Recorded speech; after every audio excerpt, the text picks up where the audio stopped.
Innal hamdalillah nahmadullah wa nasta'inuhu wa nastaghfiruh wa nastahdi wa na'udzu billahi min syururi anfusina wa min sayyiati a'malina may yahdihillahu fala mudhillalah wa may yudlilhu fala hadiyalah.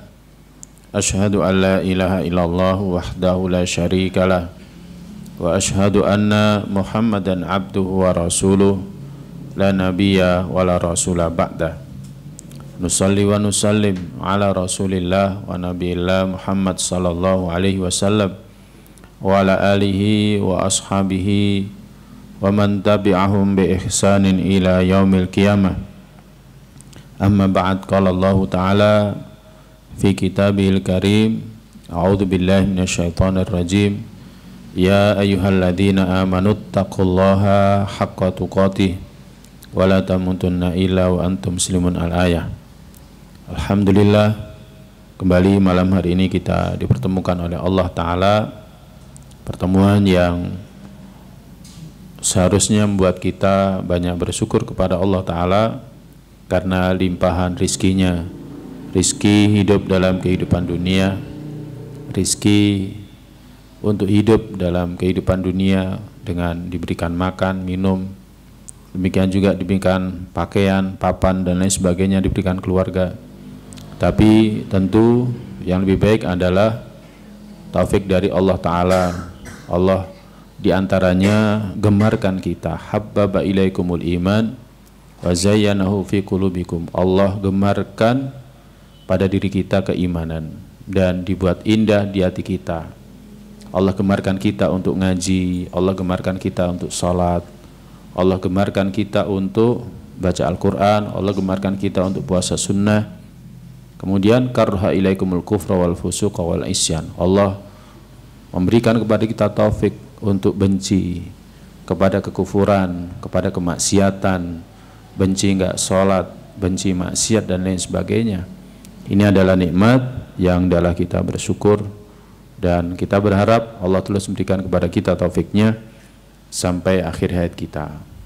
Tak lupa salawat serta salam adalah senantiasa kita sampaikan kepada Nabi kita Muhammad sallallahu alaihi wasallam yang telah menyampaikan risalah Rabb kita kepada kita semua, yang di sana memberitahukan kepada kita hakikat penciptaan kita, apa yang mesti kita lakukan dalam kehidupan dunia, kemudian apa yang nanti akan terjadi kalau kita taat, patuh kepada Allah Ta'ala dan Rasulnya, semua diberitahukan.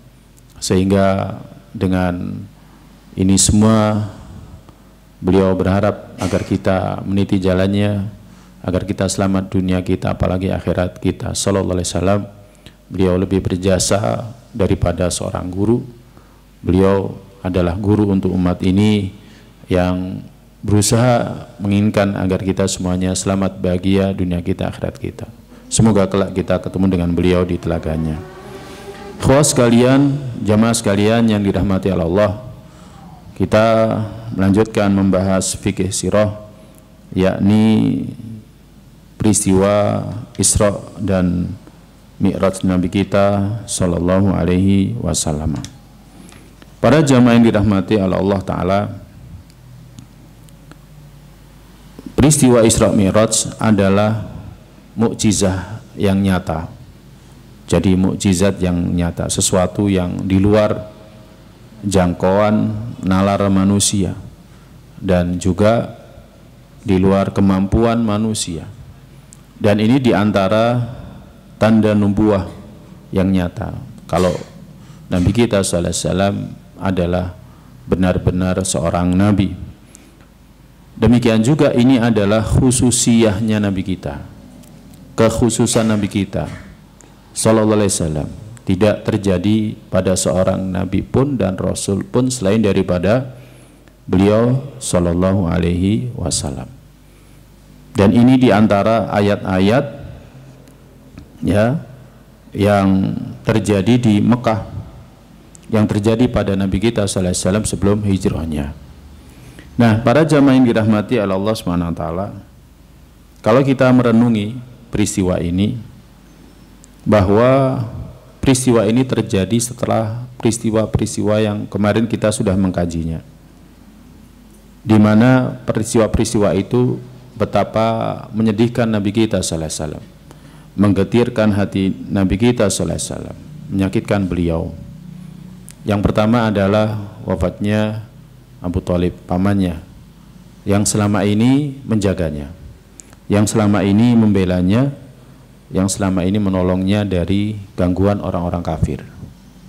Kemudian yang kedua, wafatnya istrinya yang tercinta, yang Nabi SAW tidak menikah ketika beliau hidup. Istrinya Khadijah radhiyallahu anha tidak menikah dengan selainnya. Baru ketika beliau meninggal, baru Nabi SAW menikah dengan bilangan lebih dari satu. Tapi ketika beliau masih ada, Nabi SAW senantiasa bersama dengan beliau radhiyallahu anha. Beliau adalah istri yang sangat menyayangi beliau, sangat mencintai beliau. Seluruh dirinya, hartanya dikorbankan untuk beliau, dan beliau menjadi tempat kembali ketika Nabi SAW mendapatkan banyak sekali gangguan, banyak sekali permusuhan dalam dakwahnya. Jadi istri yang sangat penyayang kepada Nabi kita Sallallahu Alaihi Wasallam. Dia tidak pernah mengangkat suaranya di hadapan suaminya, ya, tidak pernah mempertanyakan kenapa beliau berada di Gua Hira berapa malam, berapa waktu, ya. Jadi wafatnya beliau Sallallahu Alaihi Wasallam tentu menyedihkan hati Nabi kita Sallallahu Alaihi Wasallam. Kemudian berikutnya adalah hijrahnya sebagian sahabat Nabi Sallallahu Alaihi Wasallam ke Habasyah dalam rangka menyelamatkan agama mereka. Kemudian peristiwa terakhir yang kemarin kita sudah membahasnya adalah yakni keluarnya Nabi Sallallahu Alaihi Wasallam berdakwah ke Taif. Bagaimana penerimaan penduduk Taif kepada beliau Sallallahu Alaihi Wasallam. Beliau diusir, beliau diinakan, ya kan, sampai Nabi Sallallahu Alaihi Wasallam pulang dalam keadaan ya tidak sadar. Baru ketika berada di Qarnul Manazil, baru Nabi kita Sallallahu Alaihi Wasallam sadar ketika didatangi oleh malaikat Jibril alaihissalam dan malaikat penjaga gunung.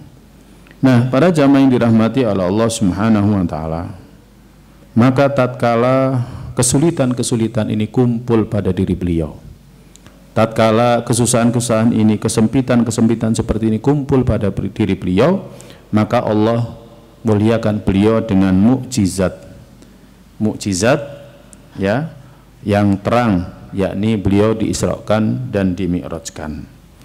Nah, para jamaah yang dirahmati oleh Allah Subhanahu wa taala, ini pendapat yang diikuti oleh Imam Ibnul Qayyim, bahwa peristiwa Isra Mi'raj itu terjadi setelah peristiwa-peristiwa tadi yang disebutkan. Jadi terjadi setelah peristiwa-peristiwa tadi yang telah disebutkan. Memang Imam Ibnu Katsir rahimahullah ta'ala menyebutkan dalam kitab Bidayah wa Nihayah, khilaf dari para ulama, kapankah peristiwa Isra Mi'raj itu terjadi. Tetapi pendapat yang dikuatkan oleh Imam Ibnul Qayyim dan dipilih oleh Syekh Shafi Rahman Barakfuri dalam kitabnya Ar-Rahiq Al-Makhtum, menyebutkan bahwa peristiwa itu terjadi setelah peristiwa-peristiwa yang menyakitkan, menyedihkan, menggetirkan hati Nabi kita Sallallahu Alaihi Wasallam. Seolah-olah ini adalah jalan keluar, seolah-olah ini adalah kemudahan, seolah-olah ini kelapangan setelah sebelumnya ada kesempitan, setelah sebelumnya ada kesulitan, setelah sebelumnya banyak sekali mendapatkan gangguan. Jadi sunnatullah ya, inna ma'al usri yusra, sesungguhnya bersama dengan kesulitan itu ada kemudahan. Tsumma inna ma'al usri yusra, sesungguhnya bersama dengan kesulitan itu ada kemudahan. Dan ini sunnatullah untuk seluruh manusia, ya, sunnatullah juga untuk kita. Tidak seterusnya, tidak selamanya orang dalam kehidupan dunia itu sulit terus, tidak seterusnya orang dalam kehidupan dunia itu susah terus. Mesti di sana ada kemudahan, mesti di sana ada kemudahan. Apalagi kalau kita baca tafsir surat itu, inna ma'al usri yusra, inna ma'al usri yusra, thumma inna ma'al usri yusra. Al usru disebutkan, ya kan, dan yusrun disebutkan dalam bentuk nakiroh. Al-usru dalam bentuk ma'rifat, al-yusru disebutkan dalam bentuk nakiroh. Artinya para ulama ketika menafsirkan ayat ini, al-usru yang pertama dan kedua sama karena ma'rifah, tetapi yusrun yang pertama dan kedua beda karena disebutkan secara nakiroh. Artinya dalam satu kesulitan itu akan ada dua kemudahan. Jadi dalam satu kesulitan itu ada dua kemudahan. Maka ikhwas sekalian yang dirahmati oleh Allah Subhanahu wa taala, seolah-olah peristiwa Isra Mi'raj ini ya untuk menghibur Nabi kita sallallahu alaihi wasallam. Untuk menghibur Nabi kita sallallahu alaihi wasallam bahwa beliau itu di atas al-haq. Menunjukkan kepada Nabi kita sallallahu alaihi wasallam bahwa beliau itu di atas al-haq, meneguhkan hatinya bahwa beliau di atas al-haq, beliau itu benar. Dan setelah peristiwa ini maka semakin kuat dakwah beliau. Karena apa? Karena beliau melihat dengan mata kepala sendiri. Ya, melihat dengan mata kepala sendiri, melihat pertama Baitul Maqdis, padahal beliau tidak pernah ke sana. Kemudian beliau juga dalam satu riwayat disebutkan salat mengimami para nabi alaihimussalam. Kemudian beliau dimi'rajkan, melihat kebesaran ciptaan Allah Ta'ala, langit pertama, kemudian bertemu dengan Nabi Adam di sana, dan seterusnya dan seterusnya. Maka semakin meneguhkan, menguatkan Nabi kita Sallallahu Alaihi Wasallam dalam dakwahnya. Allah berfirman tentang peristiwa ini dalam surat Al-Isra. Subhanalladzi asra bi 'abdihi lailan minal masjidil harami ilal masjidil aqsa alladzi baraknahu linuriyahu min ayatina innahu huwas samiul basir. Maha suci zat yang asra memperjalankan dengan hambanya di satu malam. Minal masjidil haram ilal masjidil aqsa, dari masjid haram menuju masjid al-aqsa, alladzi barakna haulahu, yang kami telah memberkahi sekelilingnya, linuriyahu, untuk kami tunjukkan kepada dia, min ayatina, dari ayat-ayat kami, innahu huwas samiul basir, sesungguhnya Allah maha mendengar lagi maha melihat. Nah, para jamaah yang dirahmati Allah Subhanahu wa taala, ayat ini bicara tentang Isra. Adapun nas yang berbicara tentang Mi'raj maka diriwayatkan dalam kitab Sahih Bukhari Muslim. Dalam kitab Sahih Bukhari Muslim diantaranya dalam lafadz Bukhari dari Anas bin Malik radhiyallahu ta'ala anhu, dari Malik bin Sa'sa'ah radhiyallahu ta'ala anhu, dia mengatakan sesungguhnya Nabi sallallahu alaihi wasallam memberitahukan kepada beliau, ya kepada Malik bin Sa'sa'ah, peristiwa di malam beliau diperjalankan, di malam di mana beliau diperjalankan. Maka kemudian Nabi sallallahu alaihi wasallam bersabda kepada beliau, bainama ana fil hatim, ketika aku berada di al-hatim, puing-puing, wa rubbama qala fil hijr, atau mungkin beliau mengatakan ketika itu berada di Hijr Ismail, muttajian, dalam keadaan berbaring. Id atani atin, tiba-tiba datang kepadaku seseorang. Faqad qala sami'tu yaqul, kemudian dia mengatakan, aku mendengarkan dia mengatakan, syuqa, belah. Maka akhirnya dibelah ma baina hadi ila hadi, ya, maka dibelah antara sini dengan sini. Faqultu lil Jarud, aku berkata kepada Al-Jarud. Jarud itu adalah perawi dari karangan tabi'in yang mendengarkan peristiwa ini, kisah ini dari Malik bin Sa'sa'ah. Wa huwa ila janbi, ya, ketika itu dia berada di sisiku. Ketika itu dia berada di sisiku, yakni Malik menceritakan kepada Al-Jarud, di mana dibelah min thughrati nahri, antara celah lehernya. Celah lehernya di sini ila sya'ratihi, sampai ke bulu di dadanya. Sampai ke bulu di dadanya. Ya, wa sami'tu yaqulu min qasi ila sya'rati, dan aku mendengarkan juga beliau dibelah dadanya dari tempat cukur hingga sya'rati. Kemudian fastakhraja qalbi, kemudian Nabi sallallahu alaihi wasallam menceritakan fastakhraja qalbi, kemudian orang itu mengeluarkan hatiku. Tsumma utiyat butishat min dzabin mamlu'ah imanan faghazala qalbi, kemudian dibawakan satu bejana dari emas yang berisi penuh keimanan, kemudian hatiku itu dibasuh di sana. Tsumma khusya, kemudian diisi. Tsumma uida, kemudian dikembalikan. Tsumma utiyat bidabatin dunal baghli wa fawqal himari abyad. Kemudian didatangkan seekor tunggangan di mana dia lebih rendah dari kuda tetapi di atasnya keledai berwarna putih. Faqala lahul Jarud, maka Jarud berkata kepada Malik bin Sa'sa'a ini yang meriwayatkan kisah ini, wal Buraq ya Abu Hamzah, apakah itu Buraq wahai Abu Hamzah? Anas mengatakan iya. Yadau khutwahu inda aqsa tarfihi, dia meletakkan langkahnya sejauh mata memandang, sejauh mata memandang.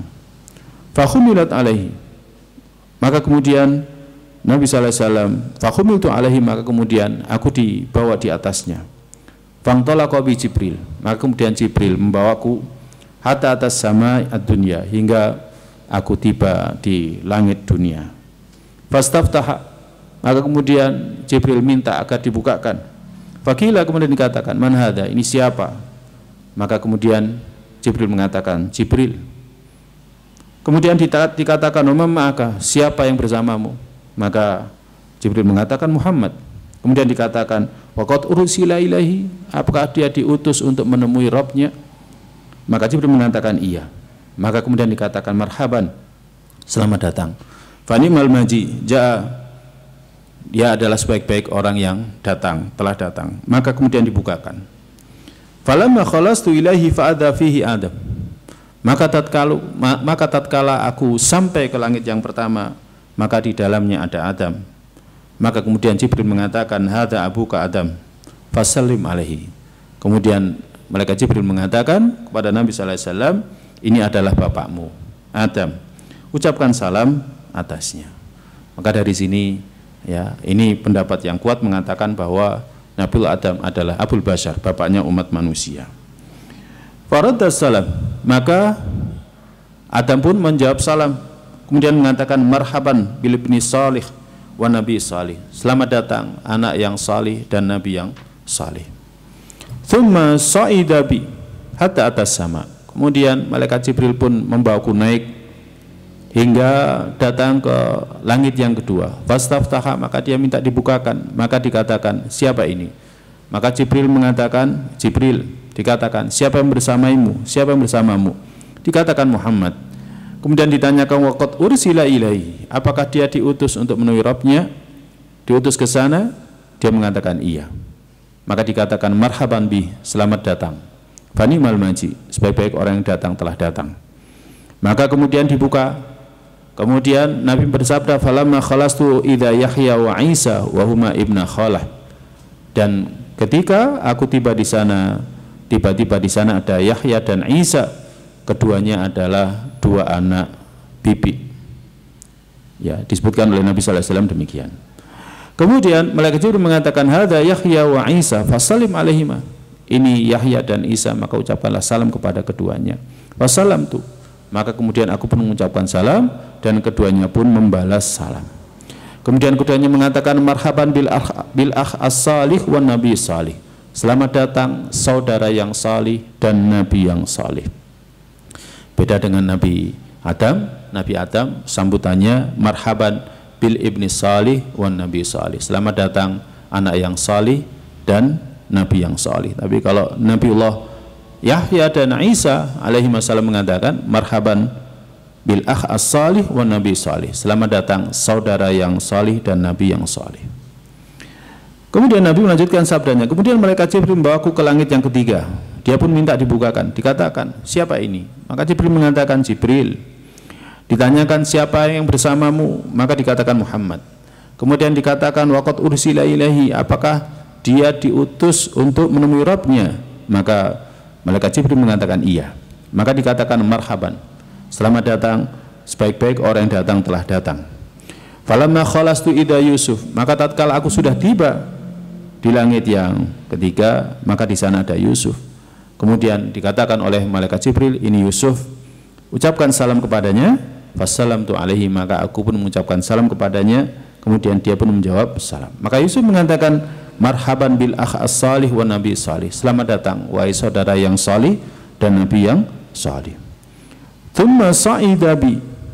Kemudian malaikat Jibril pun membawaku naik hingga mendatangi langit yang keempat, dan beliau minta dibukakan.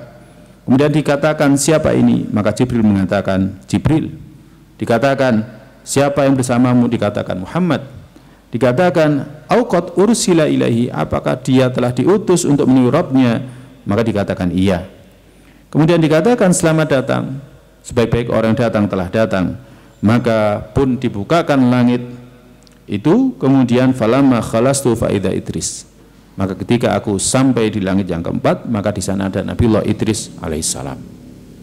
Sebagaimana yang Allah sebutkan, warfa'nahu makanan aliyan, maka kami tinggikan Idris itu di tempat yang tinggi. Makanya ini adalah janji Allah, dan Nabi Idris alaihissalam ditempatkan di tempat yang tinggi. Di mana itu? Di langit yang keempat. Maka kemudian malaikat Jibril mengatakan, ini adalah Idris. Fasalim alaihi, ucapkan salam kepada dia. Fasalamtu alaihi, maka aku pun mengucapkan salam dan dia membalas salam. Dan Nabi Idris mengatakan, marhaban bil akh as-salih wan nabi salih. Selamat datang wahai saudara yang salih dan nabi yang salih. Kemudian malaikat Jibril membawaku hatta atas sama al-khamisah, hingga datang ke langit yang kelima. Kemudian Jibril pun minta dibukakan. Kemudian dikatakan, siapa ini? Maka Jibril mengatakan, Jibril. Kemudian dikatakan, siapa yang bersamamu? Dia mengatakan, Muhammad. Apakah dia diutus untuk ini? Diutus untuk menghadap Rabbnya? Maka dikatakan iya. Maka dikatakan, selamat datang, sebaik-baik orang yang datang telah datang. Maka tatkala aku tiba di sana, faidha Harun. Maka ketika aku tiba di langit yang kelima, maka di sana ada Harun. Kemudian malaikat Jibril mengatakan, ini Harun, ucapkan salam atasnya. Maka aku pun mengucapkan salam kepadanya, dan dia menjawab salam. Kemudian dia mengatakan, marhaban bil akh as-salih wan nabi salih. Selamat datang wahai saudara yang salih dan nabi yang salih. Thumma sa'ida bi. Kemudian malaikat Jibril pun membawaku naik hingga datang ke langit yang keenam. Kemudian minta dibukakan. Dikatakan, siapa ini? Maka Jibril mengatakan, Jibril. Dikatakan, siapa yang bersamamu? Maka dikatakan, Muhammad. Dikatakan, apakah dia diutus untuk ini, untuk menemui Rabbnya? Maka dikatakan iya. Maka penjaga langit yang keenam mengatakan, selamat datang, sebaik-baik orang yang datang telah datang. Falamma khalastu faida Musa. Maka tatkala aku sudah tiba di sana, maka aku mendapati Musa. Kemudian malaikat Jibril mengatakan, ini Musa. Ucapkan salam kepada dia. Maka fasalamtu alaihi, aku pun mengucapkan salam kepada dia. Maka dia pun membalas salamku. Kemudian dia mengatakan, marhaban bil akh as-salih wa nabi salih. Selamat datang saudara yang salih dan nabi yang salih. Falamma tajawaztu baka. Maka tatkala aku melewati dia, maka Nabi Musa menangis. Dikatakan, ma yubkika, apa yang buatmu menangis? Maka Nabi Musa mengatakan, abki li anna ghulaman bu'itha ba'di yadkhulu jannata min ummati akthar mimma yadkhuluha min ummati. Nabi Musa menangis. Dia mengatakan, karena ada seorang yang lebih muda dari aku.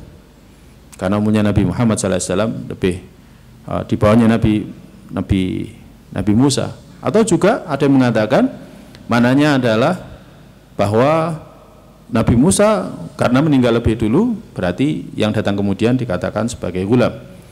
Ada seorang ghulam, seorang anak yang diutus sepeninggalku, tetapi dari umatnya yang masuk ke dalam surga lebih banyak dari umatku yang masuk ke dalam surga. Ini menunjukkan bahwa umatnya Nabi Muhammad SAW itu lebih banyak dari umatnya Nabi Musa yang masuk ke dalam surga Allah Ta'ala. Dalam hadis yang lain disebutkan bahwa separuh penghuni surga itu adalah umatnya Nabi Muhammad. Adapun separuhnya lagi umat-umat terdahulu, dalamnya umatnya Nabi Musa alaihissalam. Maka ini seharusnya motivasi kita untuk semangat dalam beribadah. Karena apa? Yang masuk ke dalam surga dari kalangan umatnya Nabi Muhammad SAW itu separuh dari penghuni surga. Dan ini seharusnya membuat kita bangga. Tapi bangga yang harus ada konsekuensinya. Konsekuensinya apa? Yakni kita semakin semangat mengikuti sunnah, mengikuti ajaran Nabi kita Sallallahu Alaihi Wasallam. Thumma sa'ida bi ala sama'is sabi'ah. Kemudian malaikat Jibril pun membawaku ke langit yang ketujuh. Maka Jibril minta dibukakan. Kemudian dikatakan, ini siapa? Maka dikatakan Jibril. Maka dikatakan, siapa yang bersamamu? Maka dikatakan Muhammad. Kemudian dikatakan, apakah dia diutus untuk ini? Diutus untuk menemui Rabbnya? Dikatakan iya. Maka kemudian malaikat penjaga langit yang ketujuh mengatakan, selamat datang, sebaik-baik orang yang datang telah datang. Falamma khalastu fa idza Ibrahim. Maka tatkala aku sudah tiba di sana, aku mendapati ada Nabi Ibrahim. Maka kemudian malaikat Jibril alaihissalam mengatakan, hadza abuka fasallim alaihi, ini bapakmu, maka ucapkan salam kepadanya. Fasallamtu alaihi, maka aku pun mengucapkan salam kepada beliau, dan beliau Nabiullah Ibrahim alaihissalam menjawab salamnya. Tsumma qala, kemudian Nabi Ibrahim mengatakan, marhaban bil ibni salih wan nabi salih, selamat datang anak yang salih dan nabi yang salih. Jadi yang menjawab dengan selamat datang anak yang salih dan nabi yang salih adalah Nabiullah Adam alaihissalam dan Nabiullah Ibrahim alaihissalam. Adapun yang lain membalas dengan mengatakan selamat datang saudara yang salih dan nabi yang salih. Makanya para nabi itu adalah bersaudara. Kemarin sudah kita bahas pada saat Nabi SAW pulang dari Taif, kemudian singgah ya kan di kebun, ya, kemudian ketemu dengan seorang budak Nasrani. Maka dikatakan, dari mana? Saya dari ini, dari tempatnya seorang nabi yang saleh, Yunus. Maka ditanya, apa yang kamu tahu tentang dia? Dia adalah saudaraku, karena para nabi itu bersaudara. Ini khusus sekalian yang dirahmati oleh Allah Subhanahu wa taala. Para jamaah yang dirahmati Allah, sebelum melanjutkan hadisnya, kami ingin berikan faedah di sini. Syekhul Islam Ibnu Taimiyah menyebutkan, siapa yang ditemui oleh Nabi SAW di langit itu? Apakah para nabi mereka ruh dan jasadnya, ataukah ruhnya saja? Maka dikatakan oleh Syekhul Islam Ibnu Taimiyah, yang ditemui oleh Nabi SAW di langit itu dari para nabi alaihissalam itu adalah ruhnya. Itu adalah ruhnya. Adapun Nabi kita SAW, ya, diisrokan dan dimi'rajkan itu dengan ruh dan jasadnya, menurut pendapat yang kuat. Ada khilaf di sini. Apakah Nabi SAW diisrokan dan dimi'rajkan itu ruhnya saja, ataukah ruh dan jasadnya? Pendapat yang kuat justru mengatakan beliau diisrokan dan dimi'rajkan dengan ruh dan jasadnya. Di antara dalilnya adalah firman Allah surat Al-Isra tadi. Karena Allah berfirman, subhanalladzi asra bi 'abdihi lailan. Yang namanya abdun itu bukan hanya ruhnya saja, tetapi ruh dan jasadnya. Kemudian yang kedua, kalau Nabi SAW hanya diisrokan dengan ruhnya saja, berarti menafikan kudrahnya Allah, kemampuan Allah. Ya, bukankah Allah berfirman, subhanalladzi asra bi 'abdihi. Segala puji bagi Allah, zat yang telah mengisrokan, memperjalankan hambanya. Nah, pendapat yang kuat mengatakan bahwa Nabi SAW diisrokan dan dimi'rajkan dengan ruh dan jasadnya. Tapi yang ditemui, ya kan, di langit itu adalah ruhnya para nabi alaihissalam. Demikian juga dalam satu riwayat disebutkan bahwa Nabi SAW mengimami salat di Masjidil Aqsa dengan ngimami para nabi. Ya, pendapat yang kuat ya mereka adalah ruhnya saja. Wallahu a'lam bishawab. Kemudian Nabi SAW melanjutkan sabdanya, "Tsumma rufi'tu ila sidratil muntaha." Tsumma rufi'at li sidratal muntaha. Kemudian, ya kan, aku dinampakkan kepadaku sidratul muntaha. Aku dibawa ke sidratul muntaha. Fa idza nabquha mithlu kilali hajrin. Maka aku mendapati di sana buahnya, ya, semisal tempayan yang besar. Wa idza waraquha mithlu adanil filah ay al-failah, dan aku mendapati daun-daunnya sebesar telinga gajah. Jadi besar, sangat besar. Para jamaah yang dirahmati Allah, Sidratul Muntaha itu adalah tempat akhir, ya, di atas. Jadi tempat yang paling akhir di atas ketika seorang naik ke atas, ya. Jadi ketika seorang naik ke atas, maka Sidratul Muntaha itu adalah tempat yang paling akhir. Sidr, ya, sidr itu adalah seperti pohon bidara kalau dalam kehidupan dunia kita, ya, di mana di bidara di sana kita tahu di sana ada duri-durinya. Imam Ibnu Katsir rahimahullah taala ketika menjelaskan tentang pohon bidara dalam kehidupan surga, maka di sana tidak ada durinya, tetapi setiap tempat duri diganti dengan buah yang beraneka warna dan beraneka rasa. Semuanya tidak sama. Ya, karena ini adalah keadaan surga. Maka ketika berada di sana, malaikat Jibril mengatakan, hadis sidratul muntaha. Inilah sidratul muntaha. Wa idza arba'atu anhar. Ya, dan di sana ada 4 sungai, nahrani batinani wa nahrani zahirani. Ada 2 sungai yang batinani tersembunyi wa nahrani zahirani, dan 2 sungai yang nampak. Nah, kemudian Nabi SAW berkata, mahadani ya Jibril, ini apa wahai Jibril? Amal batinani fa nahrani fil jannah. Adapun 2 sungai yang tersembunyi, maka itu adalah 2 sungai yang berada di surga. Maka itu adalah 2 sungai yang berada di surga. Kalau kita membahas tentang kehidupan akhir, ya kan, nanti sungai ini juga akan bermuara di telaganya para nabi alaihimussalam. Jadi al-haud, telaga para nabi yang berada di mahsyar, itu semuanya berawal dari sungai yang berada di surga. Dari situlah orang-orang beriman ketika mereka berada di mahsyar, mereka bisa mendekati telaga para nabi alaihimussalam, mereka bisa minumnya, maka seterusnya selamanya mereka tidak akan pernah kehausan. Wa amma dzahirani fan-nilu wal furat. Adapun 2 sungai yang nampak itu adalah Nil dan Furat atau sungai Efrat. Sungai Nil berada di Mesir, sungai Efrat berada di Baghdad. Yang berapa waktu yang lalu ya viral karena ditemukan emas katanya. Wallahu a'lam bishawab. Kemudian Nabi SAW bersabda, "Tsumma rufi ali al-bait al-ma'mur." Kemudian aku pun dibawa ke Bait al-Ma'mur. Baitul Ma'mur adalah tempat yang berada di bawah arsy-Nya Allah SWT. Di sana setiap hari masuk 70.000 malaikat dan mereka tidak akan keluar sampai hari kiamat. Tugas mereka adalah beribadah kepada Allah Subhanahu wa taala.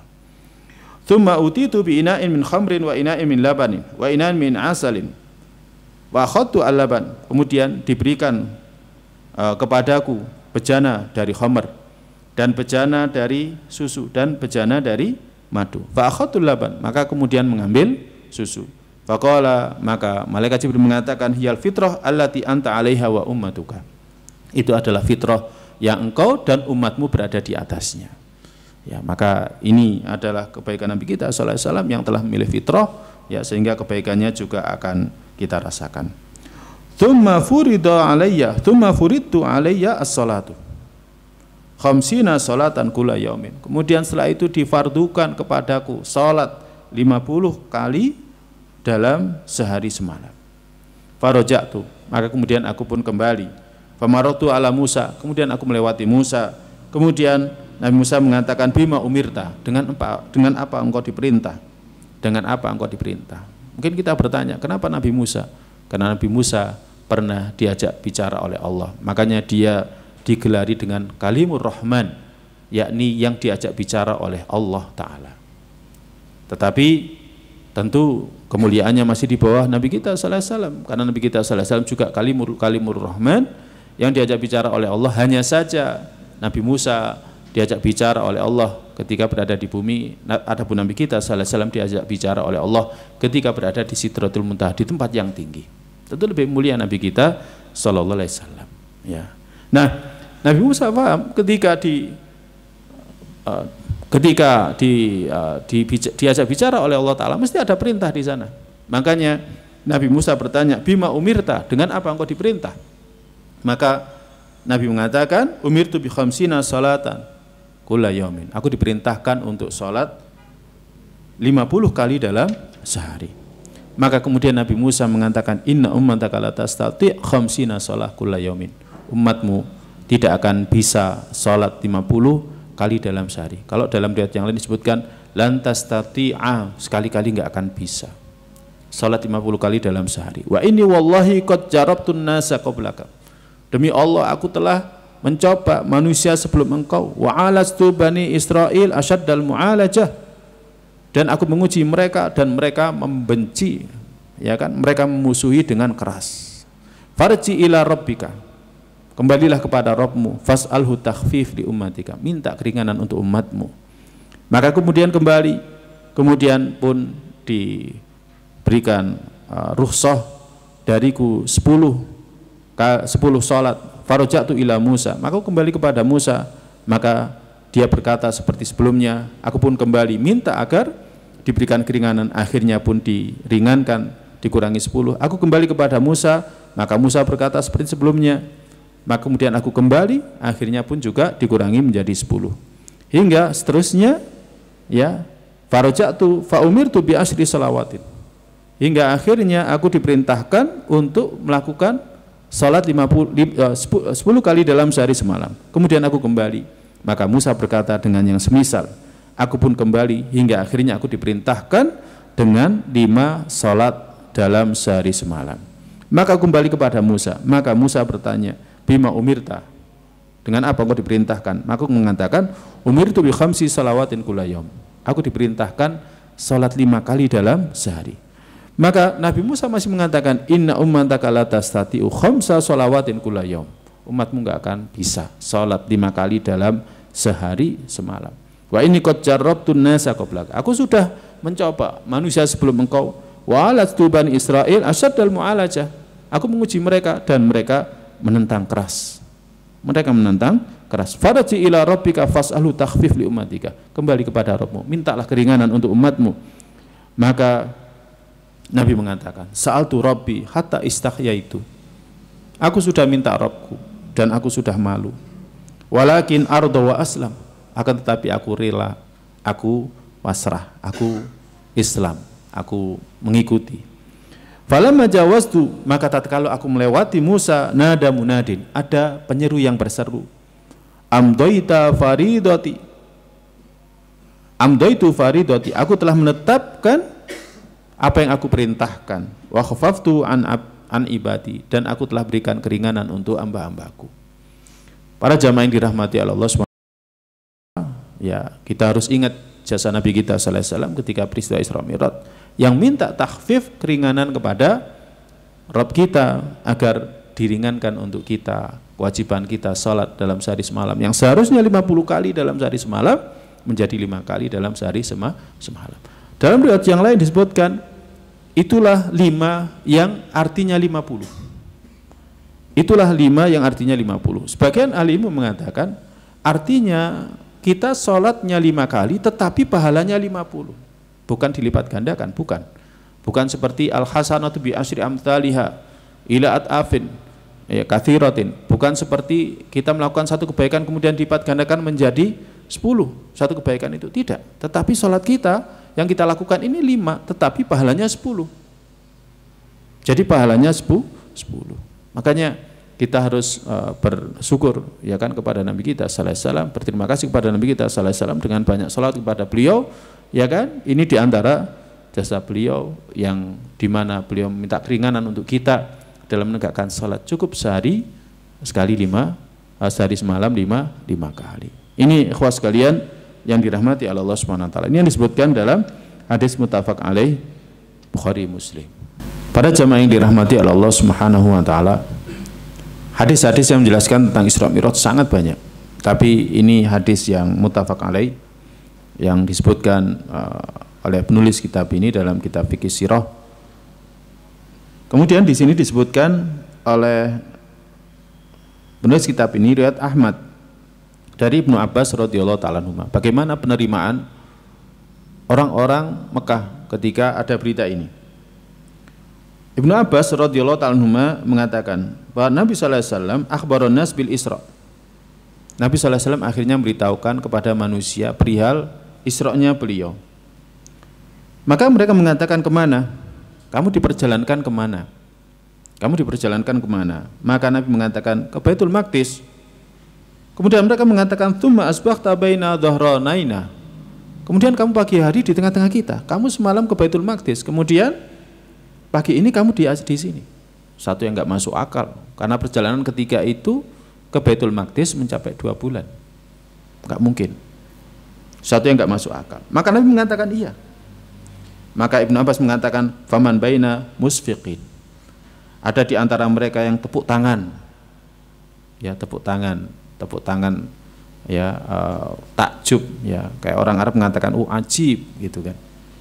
Wa man baina wadi yadahu ala ra'si, ada di antara mereka yang meletakkan tangan mereka di atas kepalanya mereka. Muta'ajiban lil kadhibi za'ima, mereka takjub, ya, mengatakan ajib dengan kedustaan yang diucapkan oleh Nabi menurut mereka. Akhirnya mereka bertanya kepada Nabi sallallahu alaihi wasallam. Hal tastati antana'ata lana al-masjid? Kamu bisa enggak gambarkan Masjid Al-Aqsa kepada kami?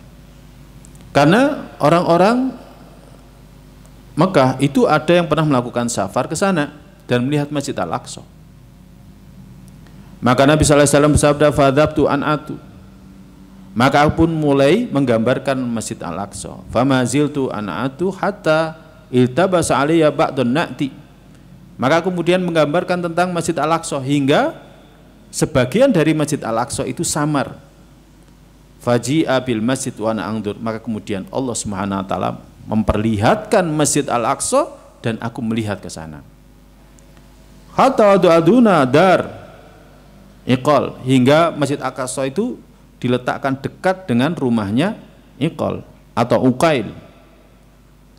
Fana'atuhu, maka kemudian aku gambarkan Masjid Al-Aqsa itu. Wa ana anzur ilaihi, dan aku melihatnya. Wa kana ma'adza na'ti lam ahfatu, dan penggambaran ini aku enggak hafal. Jadi ketika ditanya itu Nabi sallallahu alaihi wasallam langsung bisa gambarkan, tapi Nabi sallallahu alaihi wasallam enggak hafal. Maka kemudian apa komentarnya orang-orang di sana?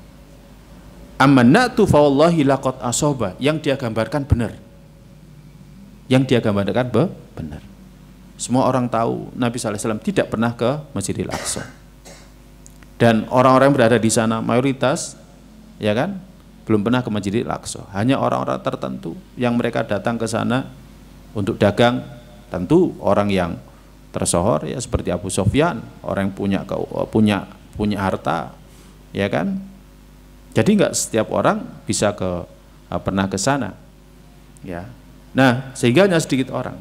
Nabi kita sallallahu alaihi wasallam termasuk yang belum pernah ke sana, tapi bisa menggambarkan. Nah, hadis ini diriwayatkan oleh Imam Ahmad dalam musnadnya. Tapi walaupun demikian, ternyata orang-orang kafir Quraisy tetap tidak beriman karena enggak masuk akal.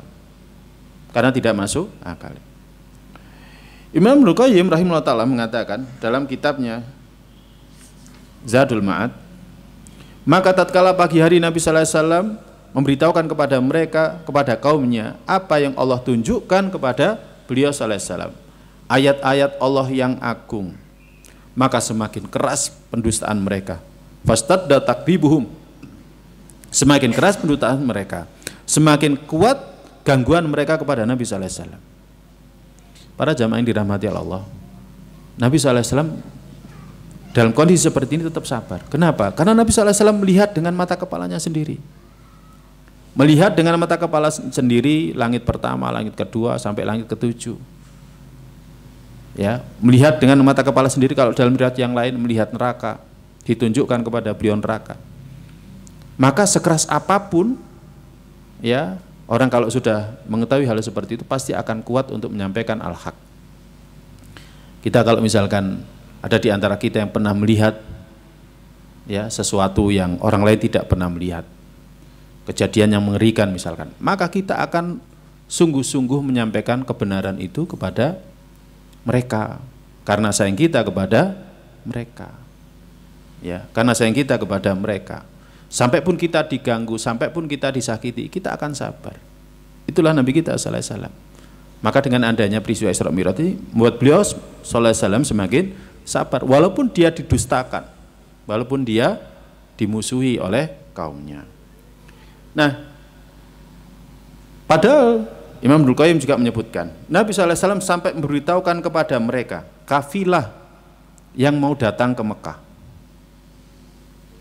Kemudian kafilah itu sempat juga diteriaki, ya kan, ada untanya yang lepas, kemudian diberitahukan di mana letaknya unta. Ketika mereka datang ke Mekah juga ditanyakan kepada mereka, unta kalian lepas. Kemudian ada yang suara yang beritahukan di mana letaknya unta kalian. Akhirnya mereka pun mendapatkannya, mereka mendengarkan. Demikian juga Nabi sallallahu alaihi wasallam beritahukan kapan kafilah ini akan datang. Tapi ternyata ini semuanya tidak membuat mereka beriman kepada Nabi kita Sallallahu Alaihi Wasallam. Mereka semakin lari dari Nabi kita Sallallahu Alaihi Wasallam. Ini yang disebutkan oleh Imam Ibnul Qayyim dalam kitabnya Zadul Ma'ad. Nah, para jamaah yang dirahmati oleh Allah Subhanahu Wa Taala, akhirnya dengan peristiwa ini ada orang-orang yang Islam yang lemah imannya menjadi murtad. Ada orang-orang Islam yang lemah imannya menjadi murtad, goncang keimanan mereka karena peristiwa ini. Tetapi orang-orang imannya rasikh, orang imannya mantap, menghujam kuat, maka imannya semakin kuat. Dan yang terdepan dalam masalah ini adalah Abu Bakar As-Siddiq, yang dari peristiwa ini akhirnya beliau radhiyallahu anhu mendapatkan gelar As-Siddiq. Tatkala sampai berita ini kepada beliau, dia membenarkan tanpa ragu-ragu. Aisyah radhiyallahu ta'ala meriwayatkan sebagaimana disebutkan oleh Al-Hakim dalam Mustadraknya, hadis sahih. Tatkala Nabi sallallahu alaihi wasallam diisrakan ke Masjid Al-Aqsa, maka pagi hari orang-orang bicarakan ini semuanya. Maka ada orang-orang yang sebelumnya beriman, sebelumnya membenarkan Nabi sallallahu alaihi wasallam, ya kan? Itu murtad. Wasa'u bidzalika ila Abi Bakrin As-Siddiq. Akhirnya orang-orang juga mau mendatangi Abu Bakar As-Siddiq. Karena apa? Abu Bakar diketahui orang yang sangat dekat dengan Nabi. Ya, untuk menggoncangkan, ya kan, keyakinan Abu Bakar As-Siddiq. Karena yang lainnya sudah pada goncang. Mereka mengatakan, halaka ila sahibika yaz'am annahu usriya bihi lailah ilal Baitil Maqdis. Apakah engkau mempercayai temanmu itu ngaku dia diperjalankan ya di satu malam dari sini ke Baitul Maqdis? Apa jawabannya Abu Bakar? Awaqala dzalika. Apakah dia mengatakan seperti itu? Maka orang-orang Quraisy mengatakan iya. Maka Abu Bakar mengatakan, la in kana qala dzalika laqad shadaqa. Kalau dia mengatakan itu dia benar. Dia jujur, dia benar. Ya, maka kaumnya mengatakan, atusaddiqu annahu dzabal laila ila Baitil Maqdis wa aja qabla ayusbiha. Kamu benarkan dia pergi satu malam ke Baitul Maqdis, kemudian kembali lagi ke sini sebelum pagi? Abu Bakar mengatakan, iya. Inilah asduquhu, inilah usaddiquhu fima huwa ab'ad min dzalik. Aku membenarkan yang lebih jauh dari itu. Usaddiquhu bi khabaris sama bi ghadwatin aw rahatin. Aku benarkan berita langit, wahyu yang turun kepada beliau, padahal itu dari langit pagi dan petang. Walidzalika summiya Abu Bakar As-Siddiq. Maka dari situlah akhirnya Abu Bakar radhiyallahu ta'ala anhu digelari dengan As-Siddiq. Jadi jawabannya Abu Bakar seperti ini. Yang wahyu yang diturunkan dari langit saja aku benarkan. Masa beliau diperjalankan dari sini ke Baitul Maqdis saja enggak aku imani. Itu. Makanya akhirnya dengan keteguhan Abu Bakar ini dalam keimanannya mengimani peristiwa ini, maka memotivasi juga sahabat-sahabat yang lain semakin kuat keimanan mereka kepada Nabi kita sallallahu alaihi wasallam. Walaupun orang-orang yang lemah imannya, ya kan, banyak di antara mereka yang akhirnya murtad kembali kepada keyakinan sebelumnya. Makanya Abu Bakar As-Siddiq radhiyallahu anhu ya punya peran yang juga enggak kalah besar ya dalam dakwah yang dibawa oleh Nabi kita sallallahu alaihi wasallam. Yang mengukuhkan dakwahnya Nabi sallallahu alaihi wasallam diantaranya adalah sahabat Abu Bakar As-Siddiq radhiyallahu taala anhu. Wallahu a'lam bishawab. Ini ikhwah sekalian, para jamaah yang dirahmati oleh Allah Subhanahu wa taala, yang pada pertemuan kali ini hanya kita bahas ya kan tentang hadis-hadisnya saja. Kemudian tadi sedikit perkataan para ulama yang menjelaskan tentang peristiwa Isra Mi'raj ya sebagai pengantar sebelum nanti kita akan membahas tentang faedah daripada peristiwa Isra Mi'raj yang insyaallah taala akan kita bahas mungkin pada pertemuan yang akan datang, karena banyak sekali pelajaran yang bisa kita ambil dari peristiwa ini. Yang paling penting tentu adalah apa pelajaran dari peristiwa ini untuk kita, apa yang pelajaran bisa kita ambil untuk kita semuanya dalam kehidupan keseharian kita. Yang jelas Isra Mi'raj sudah terjadi, tapi yang penting adalah apa pelajarannya untuk kita semua. Wallahu a'lam bishawab. Mungkin ini yang bisa kami sampaikan pada pertemuan kali ini. Barangkali ada yang mau ditanyakan dari yang tadi sudah disampaikan. Tafadhol.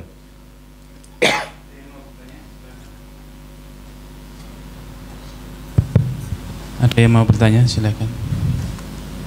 Tidak ada, Ustaz. Alhamdulillah. Ya, kalau tidak ada yang bertanya, karena memang peristiwa ini adalah kisah, ya biasanya nggak ada yang ditanyakan ya. Ya karena kisahnya ya seperti itu. Yang jelas, ikhwas sekalian yang dirahmati Allah, banyak faedah yang insya Allah pada pertemuan yang akan datang kita akan mengambilnya, ya. Yang mana tentu pengaruhnya bagi kita ya seperti sholat, ya perintah sholat, yang untuk pensyariatannya saja Nabi kita sallallahu alaihi wasallam sampai dimi'rajkan. Kemudian sampai Nabi kita sallallahu alaihi wasallam minta takhfif, minta keringanan agar diringankan untuk kita umatnya. Maka seharusnya ini semakin memotivasi kita untuk semangat terus sholat, ya kan, menegakkan sholat kepada Allah Ta'ala. Karena bagaimanapun kita sendiri butuh sholat. Sekiranya syariat sholat itu disyariatkan untuk kita 50 kali dalam sehari semalam, Allah tidak zalim. Allah tidak zalim. Karena apa? Karena Allah sudah memberikan banyak sekali nikmat untuk kita. Allah tidak zalim. Tetapi Nabi kita sallallahu alaihi wasallam diminta untuk minta keringanan. Maka ini tentu adalah nikmat yang harus kita syukuri. Maka di antara bentuk syukurnya adalah senantiasa semangat dan menjaga sholat kita. Wallahu a'lam bishawab. Mungkin ini yang bisa kita kaji pada pertemuan kali ini. Semoga bermanfaat untuk saya pribadi dan kita semuanya. Semoga Allah Ta'ala berikan kepada kita taufiknya agar kita senantiasa semangat dalam melakukan ketaatan kepada Allah Ta'ala, khususnya sholat yang dia merupakan tiang agama. Allahumma inna nas'aluka ilman nafi'an wa rizqan thayyiban wa amalan mutaqabbala. Allahumma inna ala dzikrika wa syukrika wa husni ibadatik. Allahumma qina adzabaka yauma tab'atu ibadaka. Sallallahu nabiyina Muhammadin sallallahu alaihi wasallam. Kita akhiri dengan doa penutup majelis. Subhanakallahumma bihamdika asyhadu an la ilaha illa anta astaghfiruka wa atubu ilaik. Assalamualaikum warahmatullahi wabarakatuh.